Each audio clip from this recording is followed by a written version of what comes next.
आप ही रहोगे प्रभु जी, आप ही रहोगे, आप ही रहोगे प्रभु जी, आप ही रहोगे, आप ही रहोगे प्रभु जी, आप ही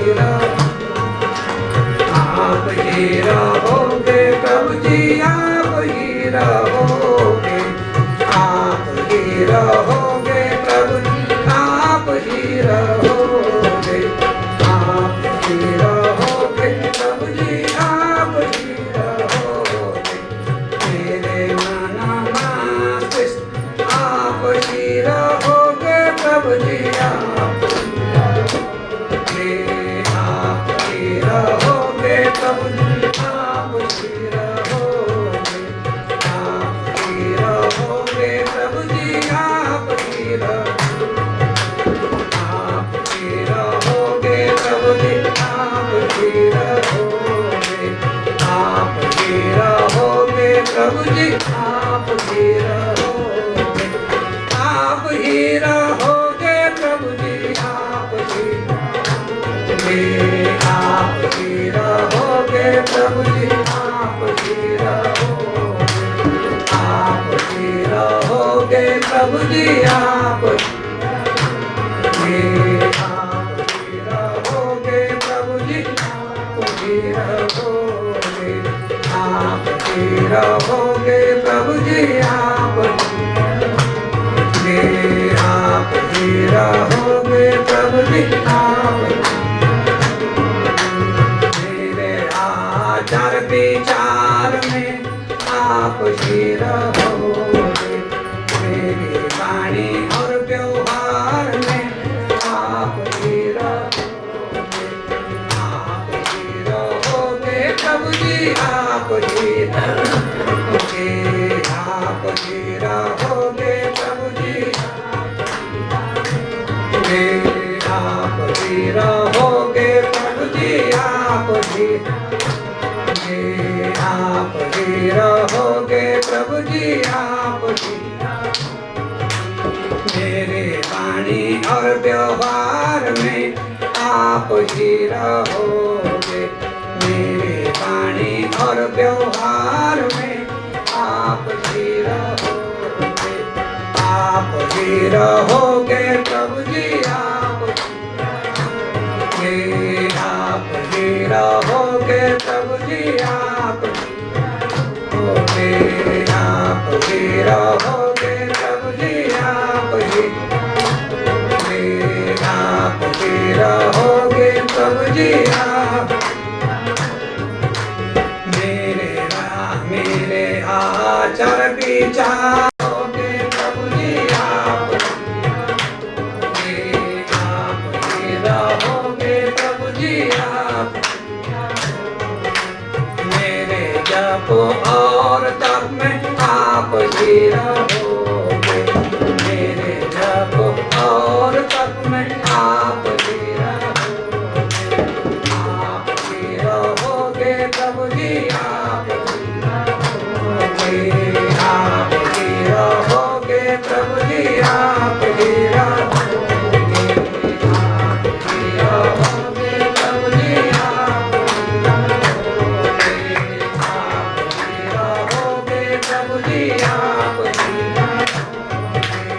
आप ही रहोगे प्रभु जी, आप मेरे कर्म और धर्म में आप ही रहोगे, मेरे कर्म और धर्म में आप ही रहोगे, आप ही रहोगे प्रभु जी, आप ही रहोगे प्रभु जी, आप ही रहोगे प्रभु जी, आप रहोगे प्रभु जी, आप ही रहोगे प्रभु जी, आप ही रहोगे प्रभु जी, आप ही रहोगे प्रभु जी, आप मेरी वाणी और व्यवहार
दृश्य में आप ही रहोगे, मेरी दृष्टि और दृश्य में आप ही रहोगे, आप ही रहोगे प्रभु जी, आप ही रहोगे, आप ही रहोगे प्रभु जी, आप ही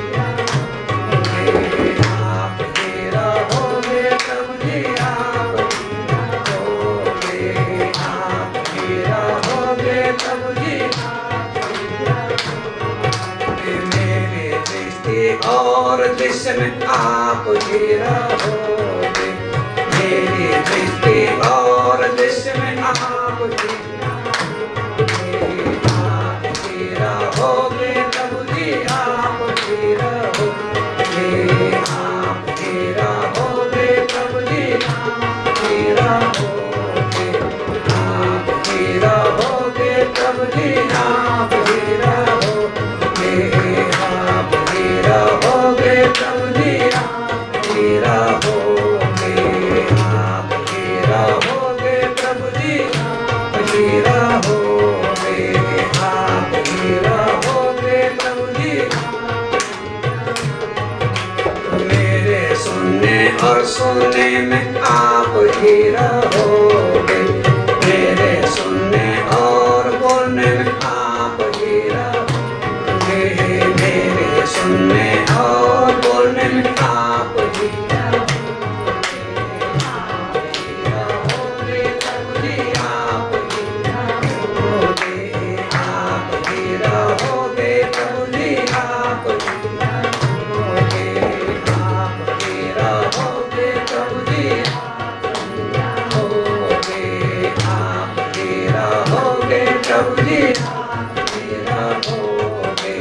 आप ही रहोगे प्रभु जी, आप ही रहोगे।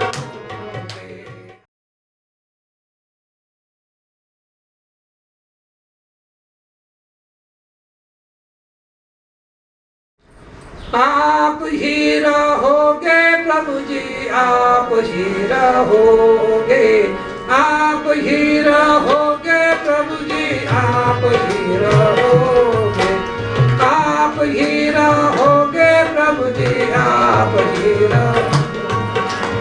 आप ही रहोगे प्रभु जी, आप ही रहोगे, आप ही रहोगे प्रभु जी, आप ही रहोगे, आप ही रहोगे प्रभु जी, आप ही रहोगे, मेरे मन मस्तिष्क आप ही रहोगे प्रभु जी, आप ही रहोगे प्रभु जी, आप ही रहोगे, आप ही रहोगे प्रभु जी, आप ही रहोगे प्रभु जी, आप ही रहोगे, आप ही रहोगे प्रभु जी, आप ही रहोगे, आप ही रहोगे प्रभु जी, आप ही आप ही रहोगे प्रभु जी, आप ही रहोगे, आप ही रहोगे प्रभु जी, आप ही रहोगे प्रभु जी, आप ही रहोगे, आप ही रहोगे प्रभु जी, आप ही रहोगे प्रभु जी, आप मेरे आचार विचार में आप ही रहोगे, मेरी वाणी और व्यवहार में आप ही रहोगे, आप ही रहोगे प्रभु जी, आप ही रहोगे, आप ही रहोगे प्रभु जी, आप ही रहोगे प्रभु जी, आप ही रहोगे प्रभु जी, आप ही मेरे वाणी और व्यवहार में आप ही रहोगे, मेरे वाणी और व्यवहार में आप ही रहोगे, आप ही रहोगे प्रभु जी आप ही रहोगे प्रभु जी आप ही रहोगे प्रभु जी आप ही रहोगे प्रभु जी आप मेरे आचार विचारोगे प्रभु जी आप ही रहोगे प्रभु जी आप मेरे जप और तप में आप ही रहोगे मेरे जप और तप में आप ही रहोगे प्रभु जी आप ही रहोगे प्रभु जी आप ही रहोगे प्रभु जी आप रहोगे प्रभु जी आप रहोगे प्रभु जी आप मेरे कर्म और धर्म में आप ही रहोगे मेरे कर्म और धर्म में आप ही रहोगे प्रभु जी आप ही रहोगे प्रभु जी आप ही रहोगे प्रभु जी आप रहोगे प्रभु जी आप रहोगे प्रभु जी आप रहोगे प्रभु जी आप रहोगे प्रभु जी आप मेरी वाणी और व्यवहार में आप ही रहोगे मेरी वाणी और व्यवहार में आप ही रहोगे प्रभु जी आप रहोगे प्रभु जी रहोगे प्रभु जी रहोगे प्रभु जी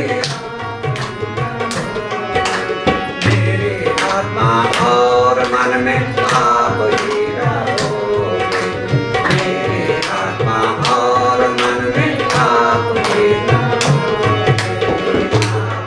रहोगे प्रभु जी आप ही रहोगे प्रभु जी रहोगे प्रभु जी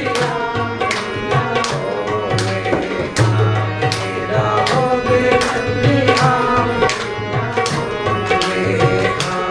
रहोगे प्रभु जी आप मेरी दृष्टि और दृश्य में आप ही रहोगे मेरी दृष्टि और दृश्य में आप ही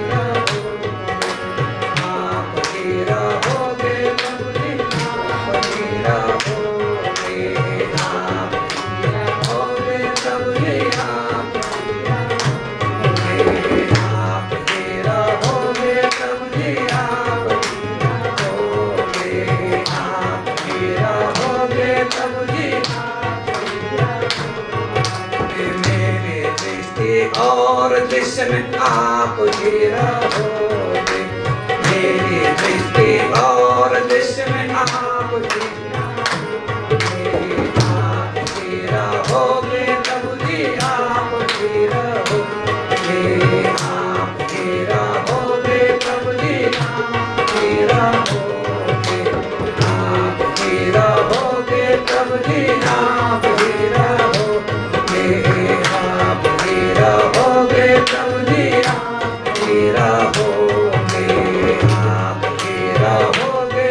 जी आप ही रहोगे प्रभु जी मेरे सुनने और सुनने में आप ही रहोगे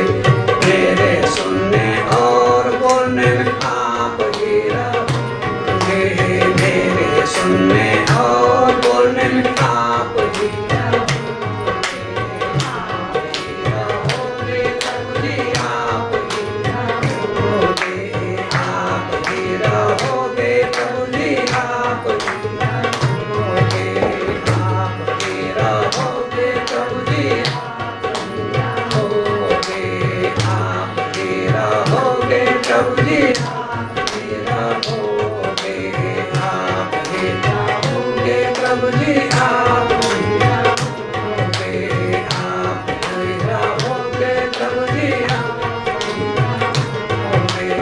आप ही रहोगे प्रभु जी।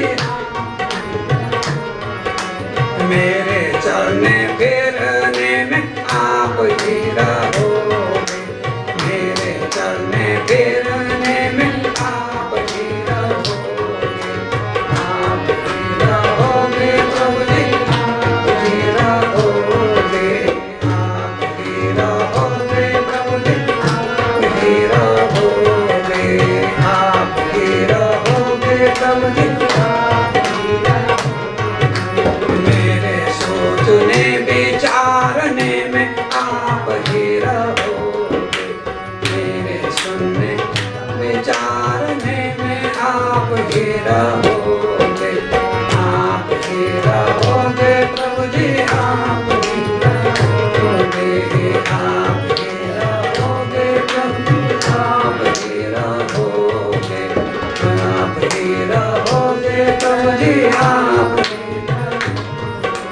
मेरे सोचने और विचारने में आप ही रहोगे, मेरे सोचने और विचारने में आप ही रहोगे, आप ही रहोगे प्रभु जी, आप ही रहोगे, आप ही रहोगे प्रभु जी, आप ही रहोगे, आप ही रहोगे प्रभु जी, आप मेरे देखने में आप ही देखोगे, मेरे देखने में आप ही देखोगे, मेरे देखने में आप ही रहोगे, मेरे देखने में आप ही देखोगे, मेरे देखने में आप ही देखोगे, मेरे देखने में आप ही देखोगे। जहाँ भी नजर डालो वहीं आप ही देखोगे, जहाँ भी नजर डालो वहाँ आप ही देखोगे, जहाँ भी दृष्टि डालूंगा वहीं आप ही देखोगे, जहाँ भी दृष्टि डालूंगा वहाँ आप ही, जहाँ भी नजर घुमाऊंगा वहाँ आप ही देखोगे, जहाँ भी नजर घुमाऊं वहाँ आप ही देखोगे, आप ही देखोगे प्रभु जी, आप ही देखोगे प्रभु जी, आप ही देखोगे, आप ही देखोगे प्रभु जी, आप ही देखोगे, आप ही देखोगे प्रभु जी, आप ही देखोगे, आप ही देखोगे प्रभु जी, आप ही देखोगे, आप ही देखोगे प्रभु जी, आप ही मेरे संग उठेंगे और बैठेंगे, आप ही मेरे संग उठेंगे और बैठेंगे, आप ही रहोगे प्रभु जी, आप ही रहोगे, आप ही रहोगे प्रभु जी, आप ही रहोगे, आप ही देखोगे प्रभु जी, आपकी रचना में आप ही देखोगे, आपकी रचना में आप ही देखोगे, आपकी रचना में आप ही देखोगे, आप ही देखोगे प्रभु जी, आप ही देखोगे, आप ही देखोगे प्रभु जी, आप ही हर जीव जंतु में आप ही देखोगे, हर जीव जंतु में आप ही देखोगे, आप ही देखोगे प्रभु जी, आप ही देखोगे।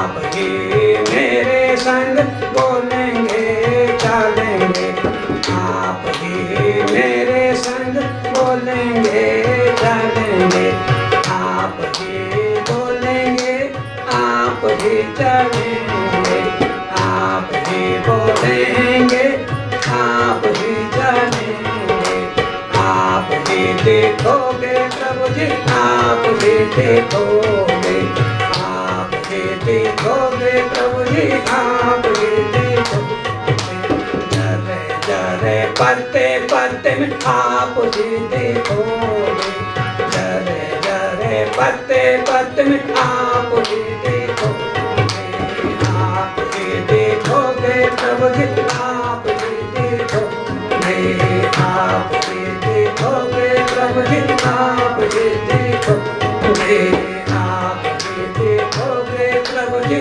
आप ही देखोगे प्रभु जी आप, तेरे सीट के कण कण में आप ही देखोगे, अपने सीट के कण कण में आप ही देखोगे,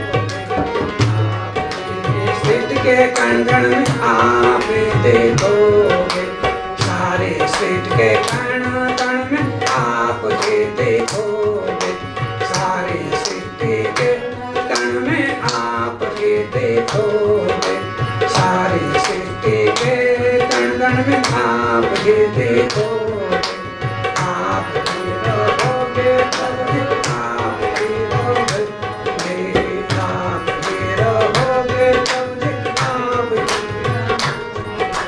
नभ जल थल में आप ही रहोगे, आप ही रहोगे प्रभु जी आप ही देखोगे, आप ही रहोगे प्रभु जी आप, मेरे नाम जल थल में आप ही देखोगे, नभ जल थल में आप ही देखोगे, आप ही देखोगे प्रभु जी आप ही देखोगे, आप ही देखोगे प्रभु जी आप ही देखोगे, यत्र तत्र सर्वत्र आप ही देखोगे, यत्र तत्र सर्वत्र आप ही देखोगे, आप ही देखोगे प्रभु जी आप ही देखोगे, आप ही देखोगे प्रभु जी आप ही देखोगे, आप ही देखोगे प्रभु जी आप ही देखोगे, आप ही देखोगे प्रभु जी आप ही देखोगे प्रभु जी आप ही देखोगे, आप ही देखोगे प्रभु जी आप, सारे प्राणियों में आप ही देखोगे, सारे प्राणियों में आप ही देखोगे, आप ही देखोगे प्रभु जी आप ही देखोगे प्रभु जी आप देखोगे, आप ही देखोगे प्रभु जी आप देखोगे, आप ही देखोगे प्रभु जी आप देखोगे, आप ही देखोगे आप देखोगे, आप ही देखोगे प्रभु जी आप देखोगे प्रभु जी आप, देखो मेरे नारायण का वैकुंठ लोक कैसा है, सारी सृष्टि में दृष्टि डालो तो वही दिखते हैं, बस जहाँ भी देखो वही दिखते हैं और वही रहते हैं, हर जगह वही रहे हैं, ये सारी सृष्टि उनकी रचना है, वो अपने रचना में सर्वव्यापक है, सर्वज्ञ हैं, सर्वव्यापक हैं, सर्वज्ञ हैं, सर्वशक्तिमान है। परमात्मा की रचना में उसके अलावा उसकी रचना में कोई और नहीं है। जब हम ये बोलते हैं कि परमात्मा की रचना पर हमने अधिकार जमा दिया और अपने भोग विलास के लिए उस रचना का जो है उपयोग करते हैं, तो परमात्मा की रचना में धरती आकाश जल थल नभ सब कुछ आ गया, सारे ब्रह्मांड आ गए, कोटि कोटि ब्रह्मांड आ गए। और जहाँ के जीव हों, जिस रंग के भी जीव हों, जब ऐसे दिखते हैं तो जब परमात्मा की जगह है, परमात्मा अपने रचना में स्वयं समाया हुआ है। वह सर्वव्यापक है, सर्वशक्तिमान है, सर्वज्ञ है। उसे पता है कि मैंने इस संसार में कितना मिर्च मसाला डाल रखा है, कितना मीठा डाल रखा है, कितना शहद डाल रखा है, कितना खट्टा डाल रखा है, उसको वही जानता है। अब कहते हैं बीच में काल माया टपक जाते हैं योगियों की भाषा में। कहाँ से टपकेंगे? जब सब जगह तुम परमात्मा को देख रहे हो, टपकेंगे कहाँ से? उनके लिए कौन सी जगह बनेगी? भाई सृष्टि को बना करे, ब्रह्मांडों को बना करके परमात्मा ने जो 21 ब्रह्मांड जो है काल माया के सुपुर्द करे, तो बनाए तो परमात्मा नहीं है। अब उन जब तुम परमात्मा के दिव्य दर्शन उन सब सृष्टियों में करने लग जाओगे, उन 21 ब्रह्मांडों में करने लग जाए, तो काल माया कहाँ से आएंगे? कहाँ से घुसेंगे? तुमको दिखेंगे कहाँ से? वो तो जब तुम काल की भक्ति करोगे, माया की भक्ति करोगे, तब वो दिखेंगे, तब परेशान करेंगे। जब तुम किसी को पुचकारोगे नहीं, तो तुमसे वो बतिया कैसे करेगा, बात कैसे करेगा? तो काल माया के लिए तब कोई जगह नहीं बनती है, उसके लिए कोई जगह नहीं बनती है। काल माया तब है कि जब तुम जो है परमात्मा की भक्ति से विमुख हो जाओ, उसका स्मरण न करो, उन नाम का ध्यान न करो, उनका नाम नहीं जपोगे, तब है तुम्हारे लिए। और अंततः आप लोग एक ऐसी स्थिति में पहुंच जाओगे, एक निरीह अवस्था में पहुंच जाओगे। किस बात की कमी रखे परमात्मा ने तुम्हारे लिए? कितने बड़े उजाले के लिए चांद सूरज बना रखे हैं, नक्षत्र बना रखे हैं, इतना बड़ा सूर्य। 6 अरब वर्ष पहले परमात्मा ने सूर्य बना के सबको दे दिया था। जब अपने रचना करे, भाई सूर्य बना के, और एक सूर्य नहीं, कई सूर्य, एक आकाश गंगा ही बना दी उनकी। इतना उजाले का प्रबंध है, इतना उजाले का प्रबंध है। पवन कोश खोल जा, पूरे पवन व्याप्त कर दे। सांस लेने के जो जिसके अनेक प्रकार के पवन है, अलग अलग लोगों के लिए, अलग अलग ब्रह्मांड के लिए अलग अलग पवनों का उपयोग होता है। तो तब बनता है वो आत्म सूर्य। जब परमात्मा का भजन करता है, वो आत्मा का सूर्य अपना आप बन जाता है। पहले तो इतनी सी हल्की सी ज्योति जलती है, फिर प्रखर होते और बड़े, तब आत्मा सूर्य हो जाता है। आत्मा सूर्य हो जाता है, औरों को भी दिखलाता है, अपने को भी दिखता है। तब और सूर्य सबका जो है ऊर्जा दाता है, शक्ति दाता है, सबके प्राण सूर्य है। उनका स्पर्श जो है पवन कराती है। धरती में नए सृष्टि, नए रचनात्मक भोजन की व्यवस्था के लिए धरती में चुने भरे के पेड़ पौधे फल दिए हैं, अनाज हैं, दाल हैं, सब कुछ है, क्या नहीं है। नदी है, झील है, पर्वत हैं, और तुम्हारे वर्ष भर पानी मिलता रहे पड़ते हैं। तो बड़े बड़े हिमालयों में, बड़े बड़े हिमाच्छादित जो पर्वतों में बर्फ पड़ती रहती है, हिमपात होता रहता है, वो जमा होते रहते हैं, फिर गल गल करके पहाड़ों से मैदानों को उड़ जाती है। जब पहाड़ों का आदमी हो तो ठंड से ठिठुरता है, मैदान वालों के ठाठ हो जाते हैं। इतनी व्यवस्था करें, इतनी बड़ी बड़ी नदियाँ बन जाते हैं। सब वो हिमपात कौन कराता है? उस साल भर वहाँ जो हिमपात होता रहता है, होता रहता है, और पूरी व्यवस्था के साथ। और भगवान समय पर सूर्य को उजाला, समय पर चांद का उजाला, अन्य नक्षत्रों का सब बिल्कुल समय वक्त है। अब भगवान ने तो बहुत बड़ी दया करी है संसारिक जीवों के ऊपर। एक छोटी सी आयु दी है, छोटी सी आयु, 100 साल। 100 साल में से भी जो है कहता है कि भाई किसी की छुट्टी जल्दी कर देता है, किसी को तो वो बचपन में कर देता है, किसी किसी छुट्टी कर देता है। अब यदि तुम्हारा बस चले तो तुम यहीं ये कूड़े कचरे में फंसे रहो, काम नहीं करते रहोगे कि नहीं 100 साल और बचना है मुझे। परंतु परमात्मा ने व्यवस्था करी कि ज़्यादा इसको यहाँ रखना ठीक नहीं है, ये तो भूल ही जाएगा मुझे।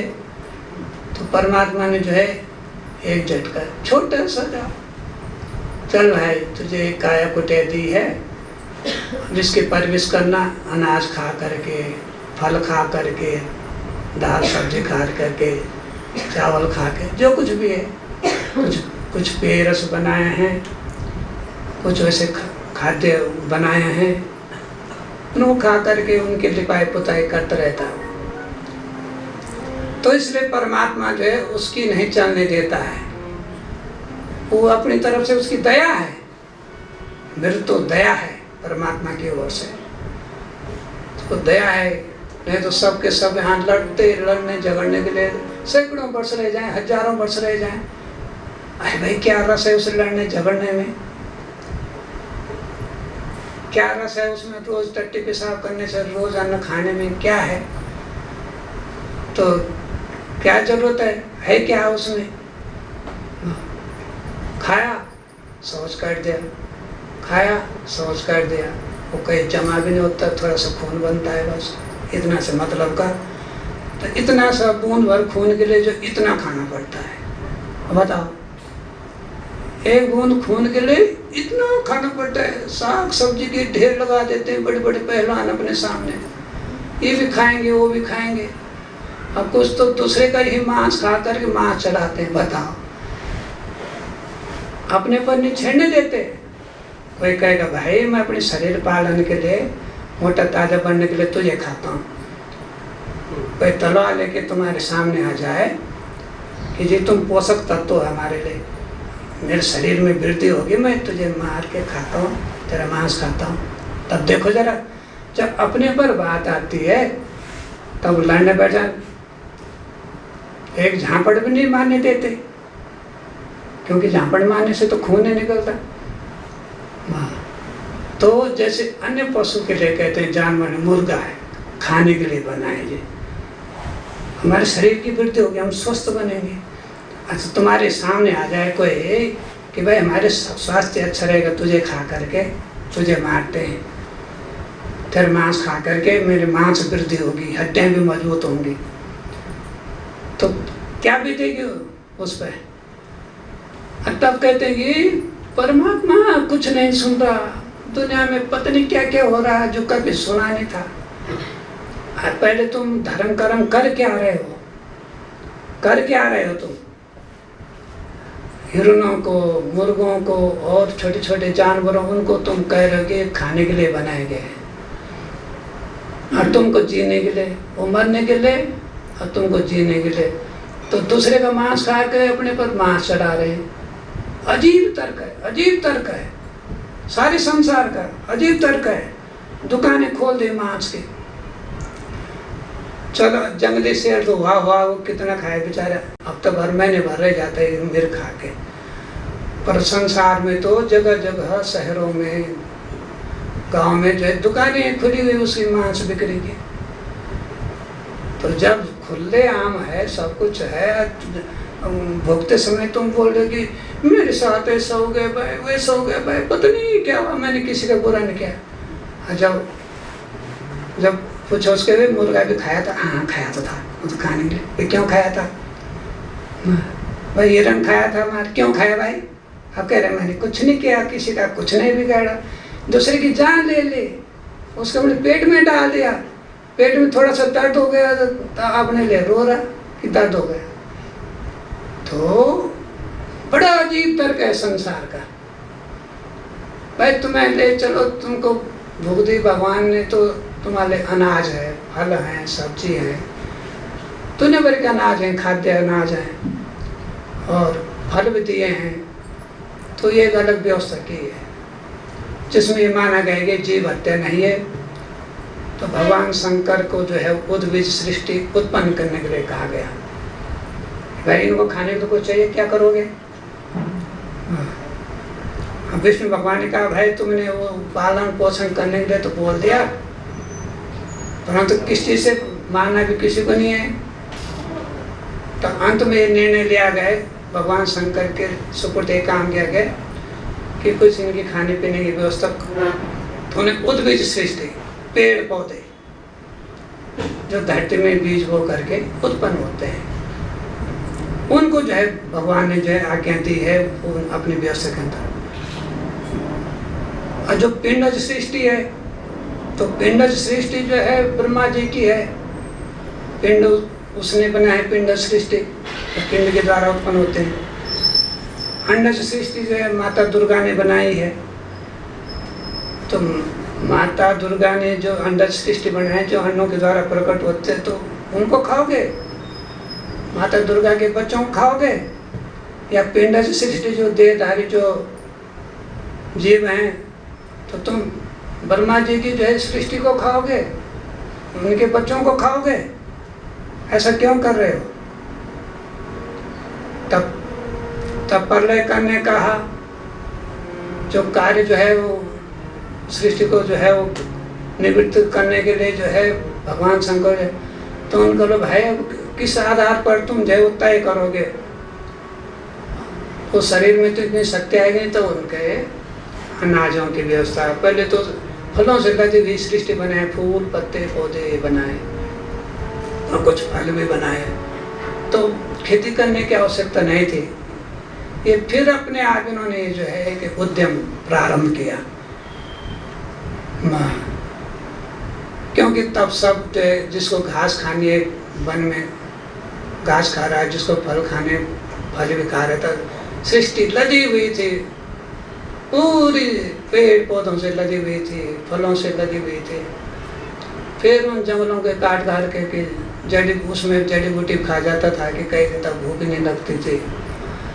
फिर मनुष्य ने अपने दिमाग घुमाया, अगर हम इसमें बोएं, हल चलाएं, कोई कृषि करें, तब और प्राणियों का सहारा लिया, तो उसको जुताई कैसे करें।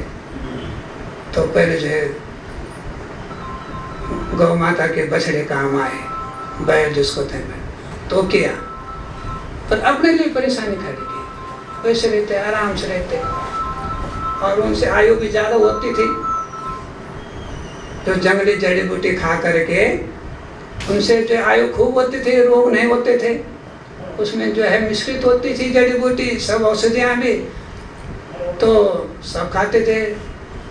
और जंगली जानवर भी, अपने कोई घास खाने वाला है वो घास खा लेते थे। इक्का दुक्का कोई कहीं दूर दूर शेर हो गया तो कभी कर लिया उसने, हिंसा तो कर ली, कोई जो है वैसे जानवर। और सर्प भी बेचारे जो है बिलों में घुसे रहते, मट्टी चाट चाट के रह जाते थे, वो भी अपने डूब के रहते थे। तब पुथल तब उन्होंने सोचा कि अपने आप जो है भगवान बन गए इंसान, दुनिया भर की खोज करके वो करके, एक दिमाग लगे वो दिमाग लाए, और सड़ा सा दिमाग, एक दूसरे को डराने धमकाने का, हथियार बनाने की होड़ हो गई, डराने धमकाने की। भगवान का विराट संसार द्वीपों में बांट लिया, देशों में बांट लिया, प्रदेशों में बांट लिया। परमात्मा की जो भक्ति का जो प्यार था, परमात्मा प्यार जो है मजहबों में बांट लिया, पंथों में बांट लिया, धर्मों में बांट लिया, वर्गों में बांट लिया। इतने ज्यादा बंटवारा उसका कर दिया। और जब परमात्मा की एक नदी बना रखे हो, अलग अलग देशों में बांट दी, यहाँ तक ये नदी मेरी, यहाँ तक तुम्हारी। अरे बहने दो पानी को, जहाँ जा रहा है, ठीक है। तब सुंदर दृष्टि दे रखी थी, सब जगह देख सकता था, आराम से देख सकता था, ज़्यादा जरूरत नहीं थी। तो अपना दिमाग लगाया, तो उस दिमाग ने जो परेशानी में फंसा दिया बुरे ढंग से। आराम से सृष्टि की उत्पत्ति होती थी, आराम से जो ब्याह शादियाँ होती थी, सब कुछ होता था।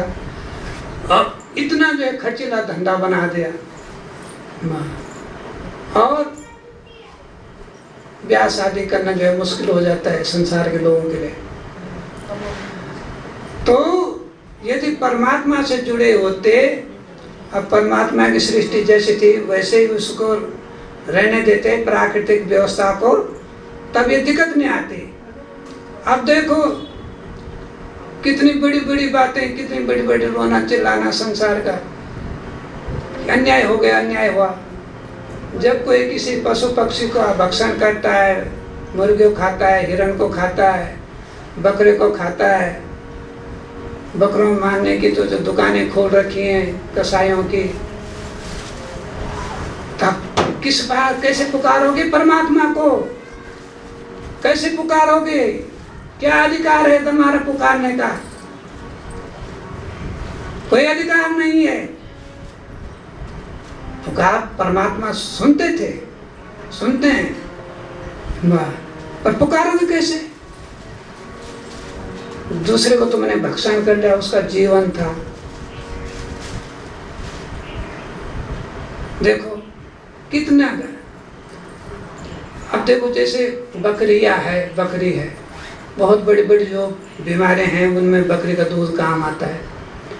तो इतना उपयोगी जानवर, और उसको जो है कसाई लोग काट के उसका मांस बेच देते हैं खाने वाले। जब खाने वाले तभी कसाईयों की दुकानें खुलती हैं, तो तभी वो प्रार्थनाएं फलीभूत नहीं हो रही हैं। इसी कारण फलीभूत नहीं हो रही हैं क्योंकि तुमने अपना जो है दृष्टिकोण बदल दिया है जीवों के प्रति। तो पुकार कैसे सुनेगा? क्यों सुनेगा? क्या उनकी पुकार तो भगवान ने सुननी है जिनको मारा गया, पहले तो उनकी सुनेगा जो पीड़ित है। तो इसलिए सारा अधिकार समाप्त हो जाता है।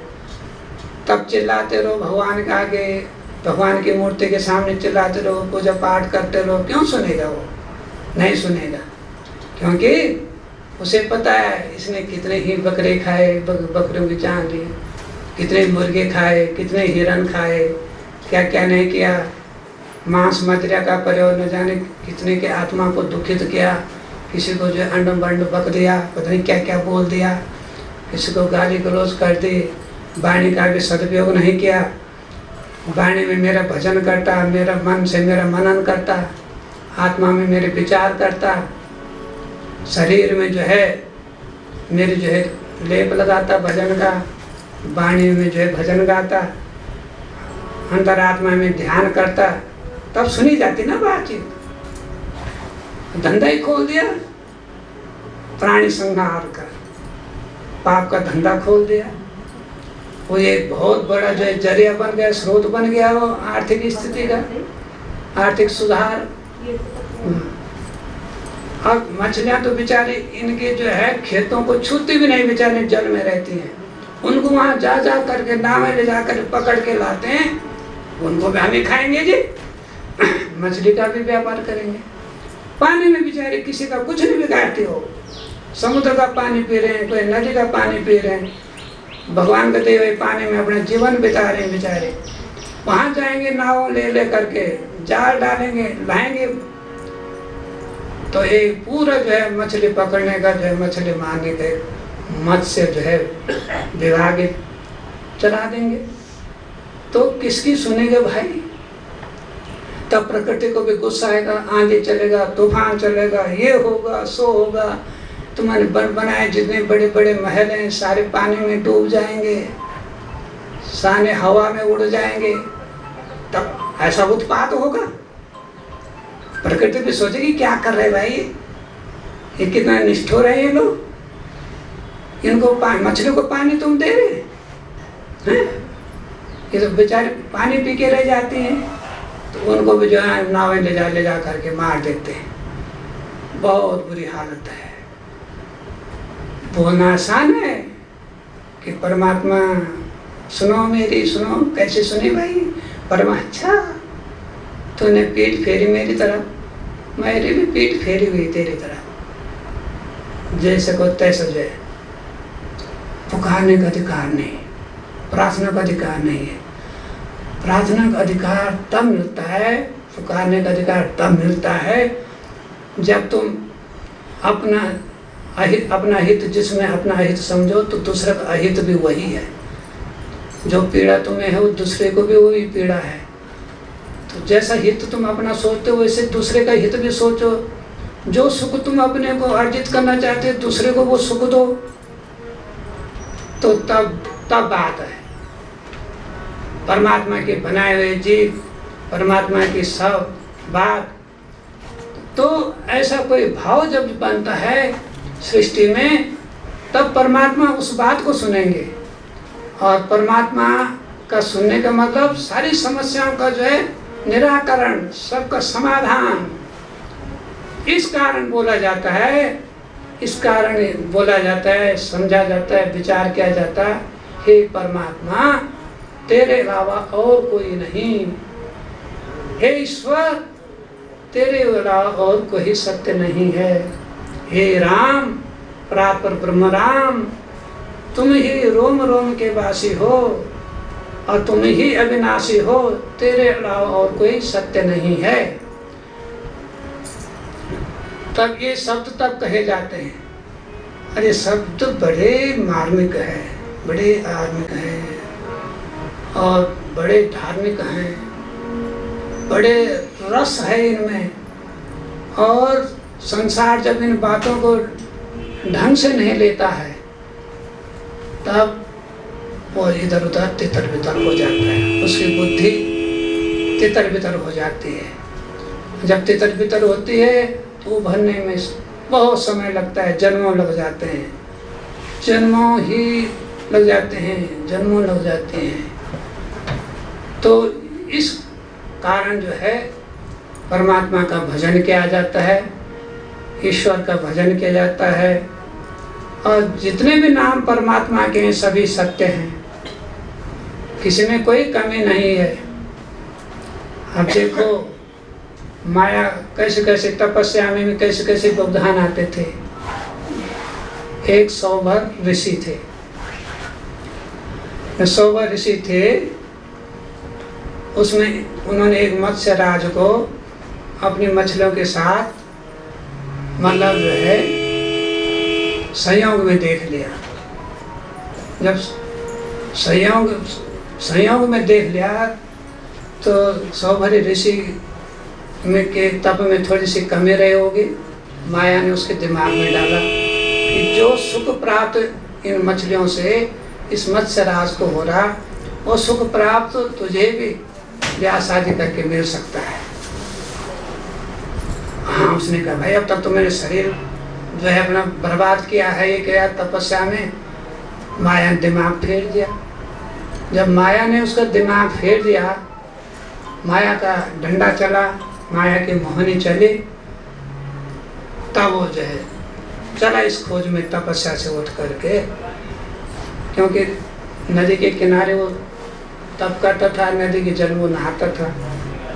तो वो दृश्य उसने जो है मत्स्य राज का देख लिया कि अपनी मछलियों के साथ जो है अच्छे आनंदित है। तब उसके दिमाग में आया कि मुझे भी इस संसार में जाना चाहिए।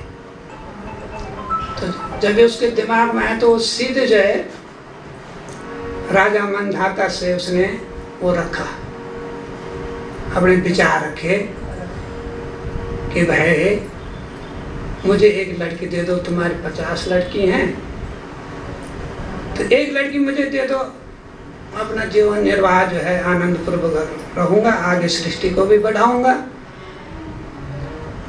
तो मंधाता ने कहा, मंधाता राजा थे, उन्होंने कहा भाई ऐसा है कि मेरे तो जब 50 कन्या हैं तो 50 में से जो कन्या तुम्हें पसंद कर लेंगे स्वयंवर में तो तब हम देख लेंगे उस लड़की का। मैं कैसे बोलूं कि इस लड़की को दूं, इस लड़की को दूं, इस लड़की को दूं।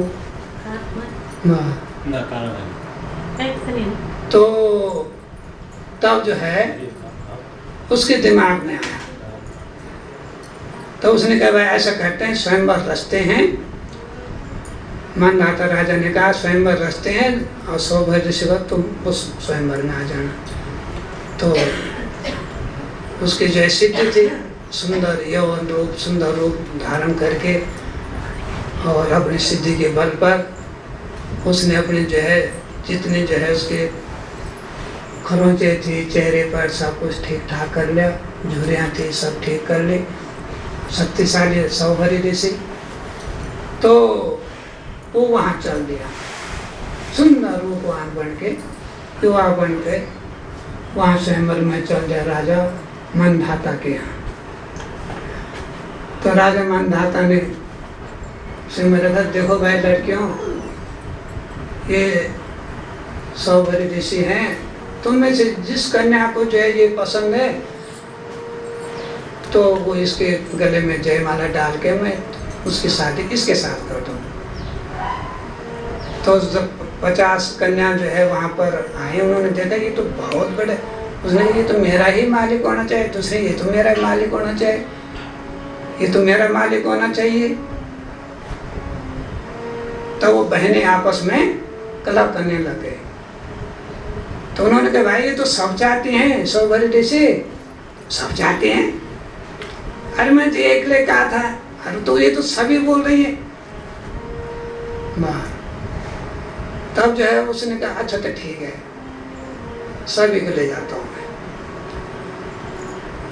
50 जो है शादियाँ उसी समय जो है कर लिए सौभरी ऋषि ने।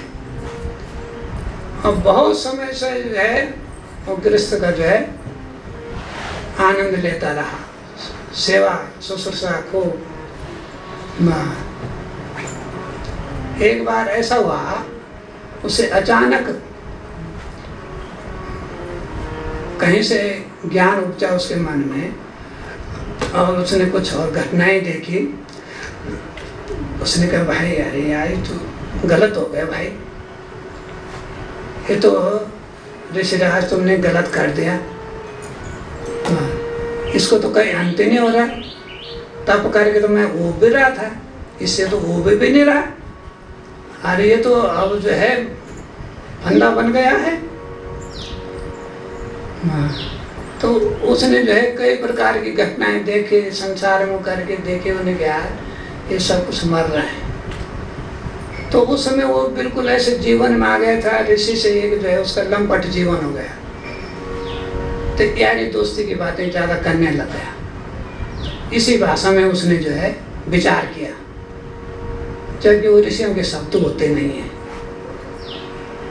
तब उसे अचानक ख्याल आया, फिर वो जो है एक दिन तप करने बैठा, फिर वही उसी जगह पर गया जहाँ से उसका तप भंग हुआ था, उसी जगह पर गया और उसने फिर 50 अपनी स्त्रियों को छोड़ना जो है निर्णय किया। तो उसने कहा भाई सौभरी ऋषि ने कहा भाई मुझे तो वैराग्य पैदा हो गया है, अब तुम जहाँ चाहो अपने बाप के यहाँ जाओ, कहीं जाओ तुम, मैं तो जा रहा हूँ तप करने।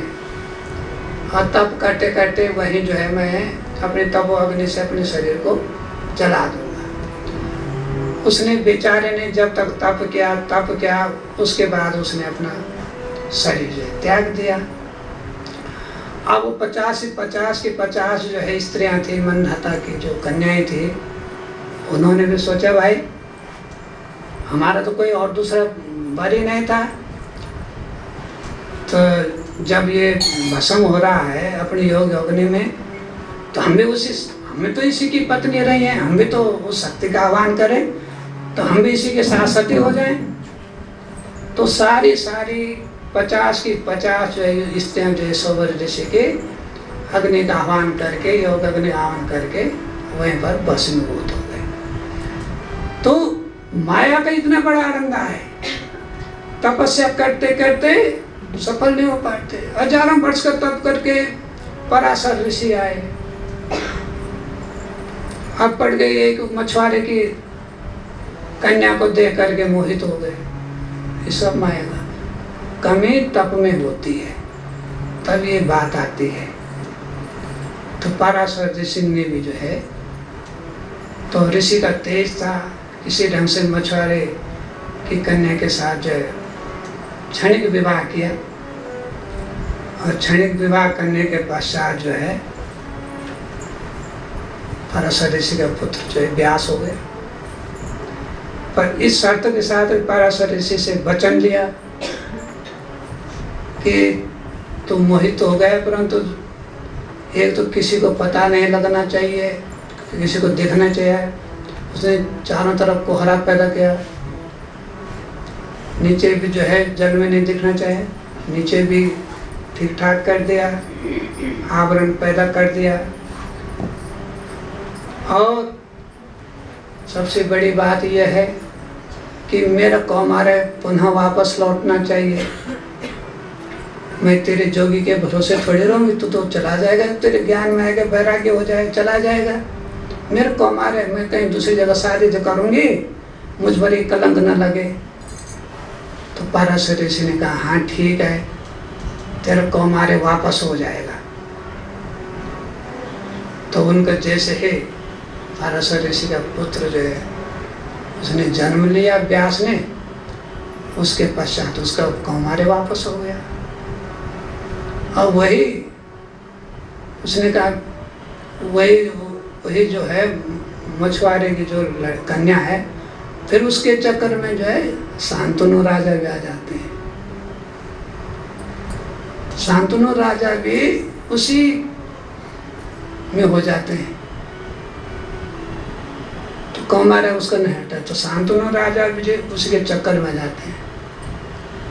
अब शांतनु राजा किसने के? राजा परदेव के जो पुत्र थे, जहाँ से जो है महाभारत का वंश शुरू होता है, कौरव पांडवों का वंश शुरू होता है। वो भी उसी के चक्कर में पड़ते हैं, सत्यवती। तब उसका नाम सत्यवती, पहले भी सत्यवती, वो भी सत्यवती। अब सत्यवती इसलिए कि उस सच्चे आचरण वाले तपस्या के साथ उसका नाम सत्यवती हो गया। तो एक ही सत्यवती जो है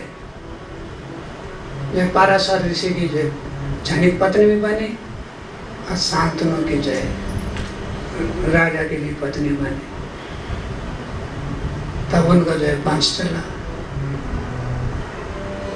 अब क्योंकि जो है गंगा से भीष्म है, गंगा के साथ राजा शांतनु की शादी हुई थी,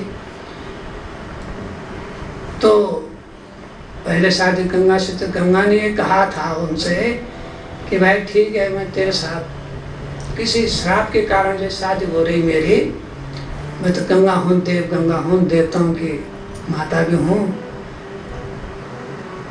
तो उसके मन में था कि अष्टवसुओं का उद्धार करना है।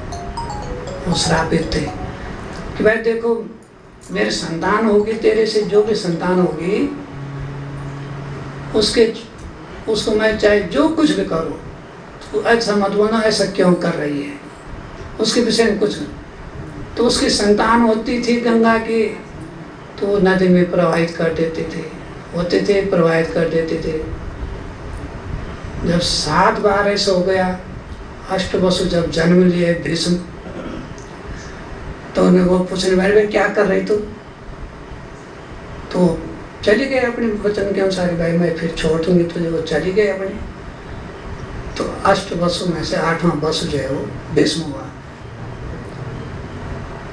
अब कितने वर्षों के बाद कब व्यास मुनि पैदा हुए, कब पराशर ऋषि का जो सत्यवती से संबंध हुआ, और फिर दोबारा उसे बचे हुए जो कौमारे में से राजा शांतनु ने भी वही लड़की, वही लड़की। अब उसकी जो है दुर्गंध तो पहले जो है उसकी समाप्त जो है मचकंदा उसका नाम था, वो योजनगंधा हो गई थी।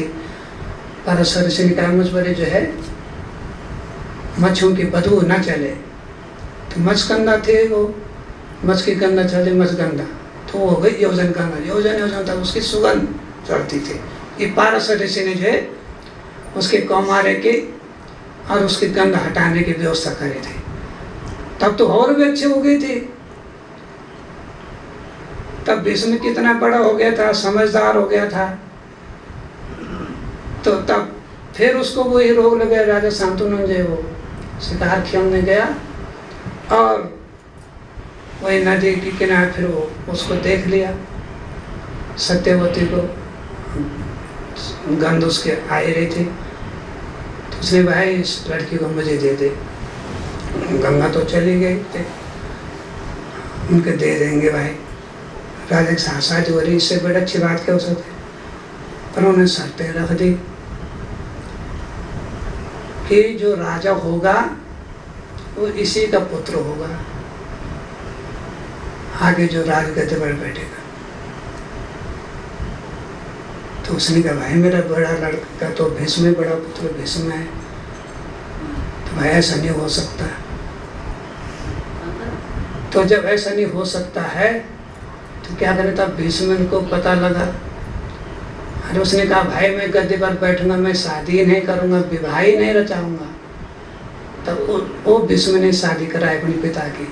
बताओ, ऐसा पुत्र जो पिता की शादी करा रहा है।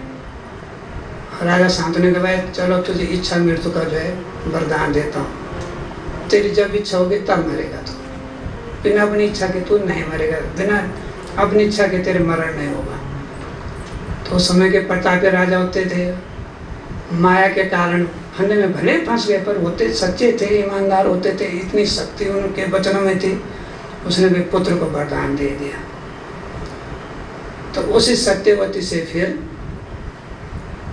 उसके जो है 2 बालक हो गए। एक बालक तो जो है वो चित्रांगन था, तो युद्ध में मारा गया था। दूसरा बालक विचित्र वीर्य था, वो था बचा हुआ।